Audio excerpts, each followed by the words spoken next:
ছোট পিসি শাশুড়ির আবদার এসে বৌমার হাতের রান্না খাবেন, তাই আজ ভাবলাম এই বাটাটা করি। চলো তোমাদের সাথে রেসিপিটা শেয়ার করে দিই। যদিও প্রিপারেশন যা যা বলেছি সবটাই কিন্তু আমার পিসি শাশুড়িই রেডি করে দিয়েছেন, কারণ ওনার ইচ্ছা ছিল যে রেসিপিটা শিখে নেবেন। চলো তোমাদের সাথেও শেয়ার করে দিই। কাঁঠাল বীজ ভালো করে থেতে নিয়ে এটাকে নুন দিয়ে সেদ্ধ করে নিয়ে এবার মশলাটা রেডি করে নিচ্ছি।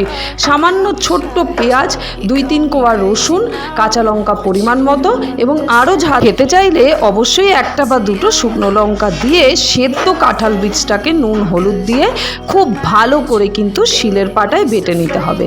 এবার 2 টেবিল স্পুন মতো সর্ষের তেল দিয়ে বাটাটা খুব ভালো করে কড়াইতে সম্বার দিয়ে নামিয়ে কাঁচা সর্ষের তেল দিয়ে গরম গরম ভাতে সার্ভ করে দাও। আগে বলো তো কাঁঠাল বীজ কার কার পছন্দ, কমেন্ট করো। সাবস্ক্রাইব।